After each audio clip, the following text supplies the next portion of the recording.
Hey, I'm Cyclon, and today I want to showcase my map zoomer build. Now this build is sitting between 350, 450 movement speed at the moment, but can reach upwards to 650 movement speed with very easily, not cheaply, but easily. But in all honesty, all you need is like 20-30 divines to get this build going, and then you don't really need to invest more in it, because for speed mapping, we don't need a high investment build. That's the beauty of it.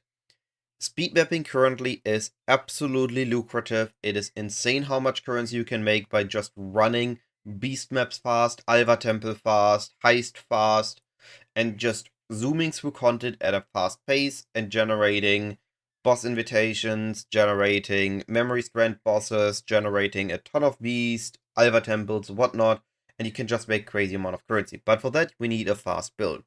So in the description, you will find a POB specifically for a map zoomer build, utilizing Toxic Rain, just moving. It is very simple. You don't really need to press a lot of buttons during a map. It is just really satisfying to play. So very quickly, the gameplay loop, and then the neat interaction of the build that you should be aware of to fully utilize the Toxic Rain map zoomer. Now, before we get into the video further, I quickly want to mention, if you're gonna enjoy this video, if you think that is informational and was helpful for you to make your fast mapper, I would highly appreciate if you could come back to the video, leave a comment, give it a thumbs up, just so it helps the algorithm and this video reach more people it is helpful for. Now, let's take a look at this build in action. When you're in a map, at the beginning of the map, I assume you're not using a Mage Blood yet, because we're going with the lowest budget version we can get this going. We gotta be pressing all our flask once. Our utility flask all are enchanted with reuse at the end of the flask effect.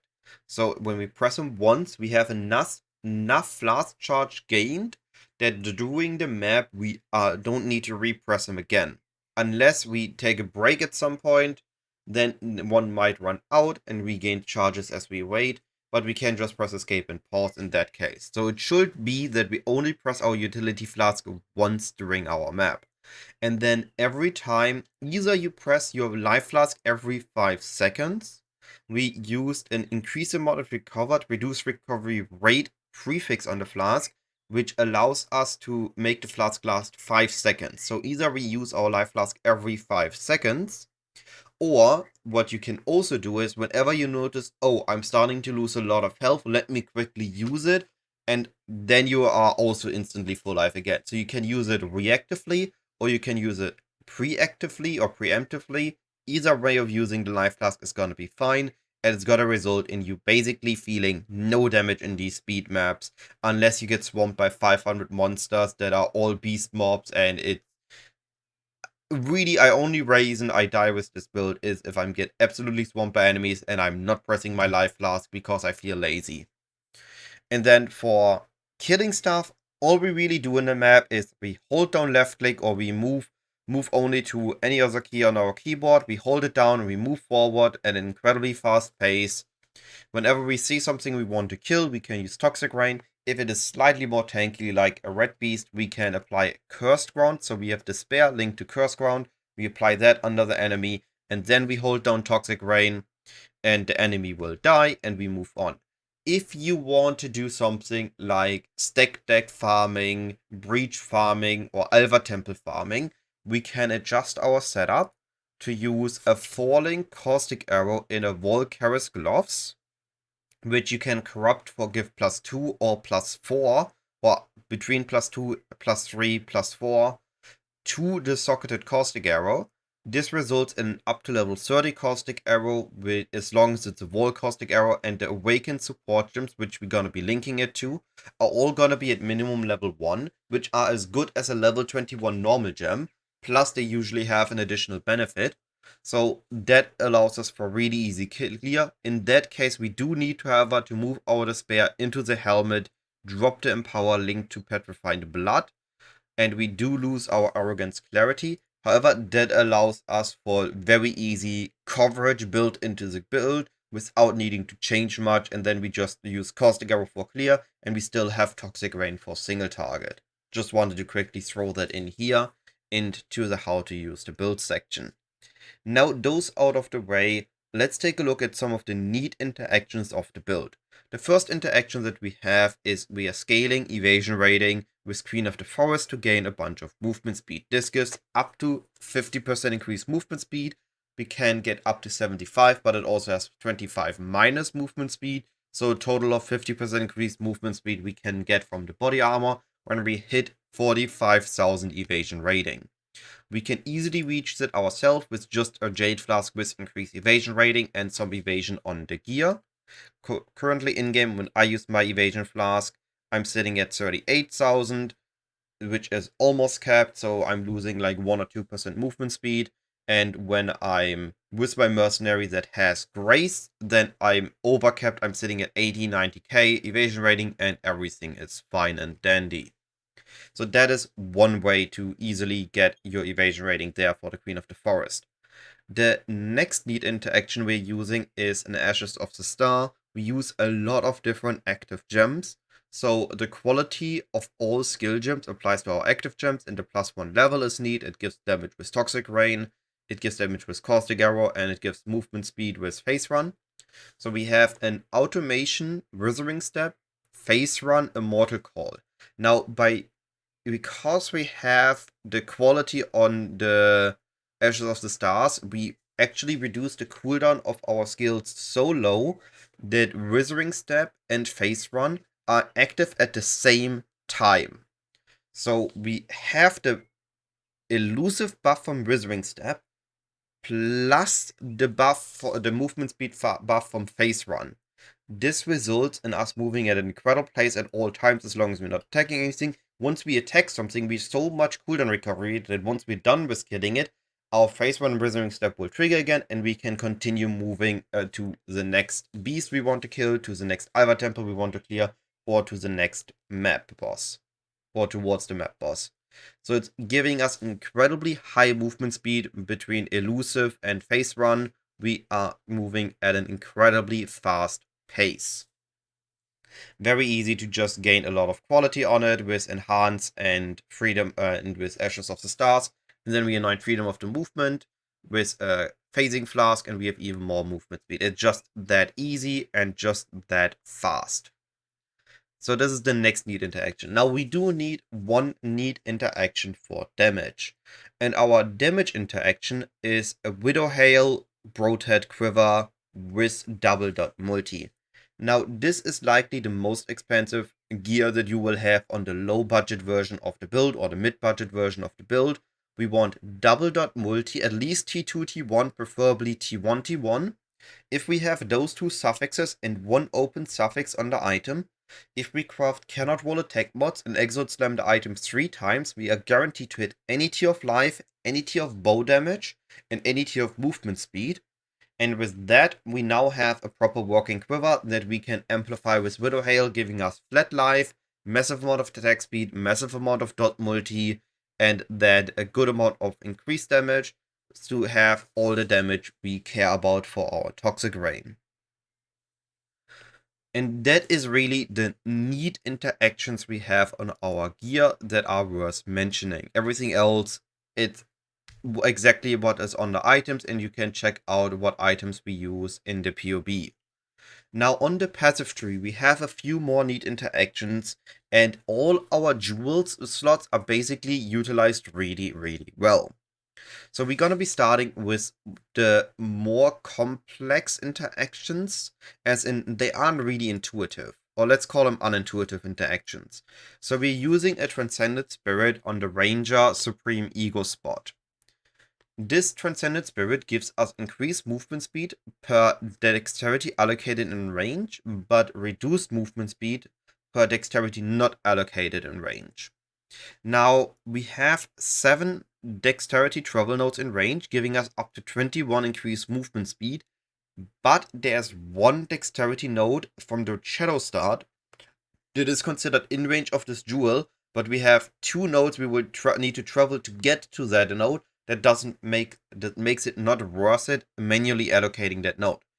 However, if we one time allocate the node and then apply a tattoo to it, and then unallocate the node, the tattoo does not vanish. It's still considered a tattooed node and no longer gives dexterity. which means that it no longer gives a minus dexterity for an unallocated dexterity node in range.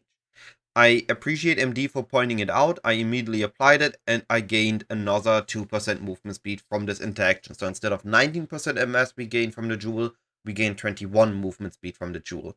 A highly effective interaction. Definitely tattoo this spot. Another really great interaction we have in the passive tree that gives us a lot of damage is we can use a Light of Meaning on the science starting area at the bottom slot. We have so many nodes we are allocating in this range that we gain a lot of increased damage from it. However, we can further enhance this by using an Unnatural Instinct on the top right spot next to the science start. And by using an Unnatural Instinct in this spot, we suddenly gain a lot of increased damage from all the unallocated nodes that are also in range of the Light of Meaning.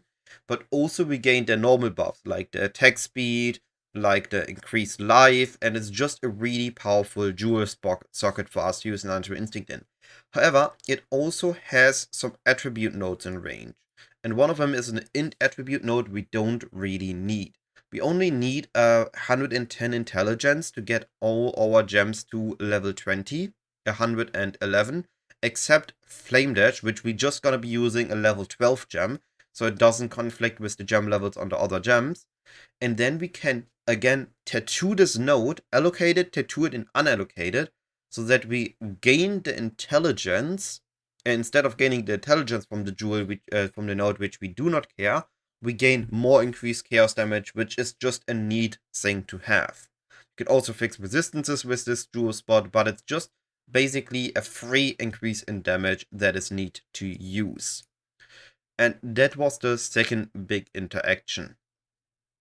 I have one more neat interaction we have, and that is we can use jewels with chance to avoid being shocked, plus a Storm Shroud. Now you can either use jewels that are max rolled with 50% chance to avoid being shocked, or you're gonna be using some that aren't max rolled and then use the boots implicit instead of movement speed or action speed chance to avoid being shocked. And that gets you shock capped, and with a Storm Shroud that gets you all elemental avoidant. And with this means we avoid shock, we avoid chill, we avoid freeze, we avoid zapped, and it's just really neat to have. Then we do want one flask cluster with Spike Concoction, because we are, even with a Mage Blood, we will always be using our Life Flask, because it gives us a massive amount of survivability with the Master Surge and Ascendancy node. And with that, we suddenly have always Alchemist Genius up. We gain it for 4 seconds. We use our Life Flask for every 5 seconds on average. So we have 1 second downtime on Alchemist Genius, but it gives increased Flask Charge gained, which is great before Mage Blood, and it gives 10% increased Flask effectiveness. So once you have a Mage Blood, and you have the increased effect rolled, plus Alchemist Genius gives 100% Flask effect. So 50% reduced effect of curses, 100% reduced effect of curses. 50% increased evasion rating, 100% increased evasion rating. It just basically helps us be super efficient with our flask. To be fair, we also have the Nature's Boon, so we get even more flask effect. It doesn't matter, we scale flask into oblivion. It feels incredibly good to use. Definitely highly recommend using a Spike Concoction, notable on our medium cluster. And then all our spare points we can put into large clusters with more increased chaos damage. So we have a massive amount of DoT multi from the Quiver. And then we gain a great amount of increased chaos damage from our tree to result in all the damage we care about. Lastly, we want one more jewel spot used. And that is either a lethal Pride on the Ranger spot, giving us chance to gain an endurance charge and kill, and a neat amount of additional life with increased max life. And we gain flat life because we gain a lot of strength from this jewel spot. Or we want to use the Unwavering Stance jewel spot, and here we can use an Elegant Hubris. And I bought specifically one that showcases exactly what we want. So I want this to be very clear. When we use an Elegant Hubris in this spot, we want to allocate Supreme Ostentation to ignore attribute requirements, but we no longer gain attribute bonuses. So we no longer gain for life, int, intelligence and flat mana. We no longer gain flat life from strength, and we no longer gain percentage evasion rating from accuracy and accuracy from dexterity. But we gain, we no longer need to care what attribute requirements on our gear. This allows two things. First of all, we can get a seed that gives either on martial experience or command of steel, gives us endurance charge every second if you've been hit recently. So when we get hit, over the next 3 seconds, we gain 3 endurance charges, which we then can use with our Immortal Call to just gain a lot of survivability for a longer duration. Really need to have. Those are both 3 points. It's recommended to get it off either of those. There are a lot of seeds that have this. They should not be expensive, even if you look for Caspiro ones with the keystone. And the second thing is, because we no longer need our attributes, they don't give us anything, we can tattoo all our spots. So we can tattoo another increased chaos damage or resistance on the int node, and all the dex nodes that aren't in range of the Transcendent Spirit, we can allocate 2% movement speed instead. So this is 1, 2, 3, 4, 5, 6, 7, 8, 9, 10, 11, 12, 13, 14, 15, 16, 17, 18. That is 36 movement speed we can get from tattooing our tree. It's not worth to tattoo the nodes inside of Transcendent Spirit. We would be getting a little bit more movement speed, but we don't really have any hard requirement jewel that we can replace Transcendent Spirit in, so we rather gain another 7 movement speed and keep the jewel spot. But that has been all the passive tree jewel interactions we can do on the build. Talking a little bit about how to scale this build further up before we look at the Mercenary. If you want to scale this build further up, of course you can get a corrupted chest on corrupted plus 2 gems, duration, AoE, projectile. What other text did we had? Projectile, duration, AoE, bow, and plus 1 socketed gems all work to get 2 level to Toxic Rain because we're using an Empower. Even plus 1 to socketed gems gets 2 to Toxic Rain. So any of those implicits work to gain 2 levels. It's incredibly easy. Tainted fusings are cheap as heck. So 6 linking the body armor after you bought it is easy. Just look for a well-rolled body with plus 2, plus 3, or plus 4, and you're good to go. A Mage Blood goes a long way because we can replace our Bismuth Flask with a Silver Flask with resistant suffix, so we gain permanent onslaught, which we increase effect, gives even more movement speed, even more attack speed, even more damage. It's really great to have. And we gain the 70% increased effectiveness enchantment on our flask. Mage Blood is considered a good upgrade, however, again, by no means needed. I run 100 beast maps in a matter of, I think it was 2 hours. If I would have run them properly, not always done something on stream in between. We don't need a Mage Blood, but it is incredibly powerful. We can get the Caspiro Jewel plus all the tattoos. We could get a Focus Amulet that gives us plus 4 if we missed it, plus 8 to our Toxic Rain. And then we can also get DoT multi on it if we want to go even crazier on the investment for getting a crazy amount of damage instead of the Ashes of the Stars. And the last really absurd thing we could do with investment is we could get crazy amount of, we can get a Widowhail 250% with corrupted attack speed, but that is gonna be a little bit too crazy. And not so crazy investment thing that I forgot to mention is getting a Forbidden Flame Fletch combo with Gathering Winds, giving us Tailwind, which gives us action speed, and when we attack something, we also gain the Tailwind stacks, giving us even more action speed, meaning we kill slightly faster. That is a neat thing, definitely something easy to pick up. It's not that much expensive. I paid 25 divines for my 2 jewels combined. So I had like a 20 div build. I spent another 25 divines for a 45 divine build. And that one easily rushed through the beast maps. Now finally, let's talk about the Mercenary before the video ends. We have 2 options for the Mercenary. We can get a Blade Bidder, or Bidder Blade, I don't know exactly the name. Or we can get a Toxicologist, and they have Grace and Malevolence. If you get the Toxicologist, it's a bow build, so we gotta be using a Widowhail with a Rearguard Quiver, giving a lot of blockchains and spell blocks, so they basically will almost never get hit. They have an easy time surviving. If you get the Bitter Blade, I recommend getting lightning damage with chance to shock on the weapon on top of Malevolence effect. So they give you Malevolence with increased effect, more damage. And if they have chance to shock with lightning damage, then they will deal lightning damage on their attacks, and that means that they have a chance to shock enemies, so they take increased damage. Helmet, we want minus Chaos Res. Amulet, we can either use any amulet that gives us any buffs or Defiance of Destiny to keep him alive. The ring spots, we want damage recoup and then evasion rating or resistance fix or whatever we need. Chaos Binding is really great build, but we can also go with the String of Servitude with Grace effect or with Malevolence effect if we want more damage. Then we can give them, if they have any withering skills like the Toxicologist with Withering Step and Chaotic Burst with Withering Touch, we can give him Wither, Expire Slower Gloves, otherwise just fix resistance and get armor here. And on the boots, fix resistances, get armor evasion as well. Then that's really all there is to the Merc. We just want Grace and Malevolence. On the body armor, one neat thing we can have is we are counting as a unique enemy or pinnacle enemy in the presence of our Mercenary. So we can use those implicits to gain even more Malevolence and Aura effect and just have a crazy Aura effect a boost to the auras of our Mercenary, giving us even more evasion rating and even more skill effect duration and damage over time with the Malevolence.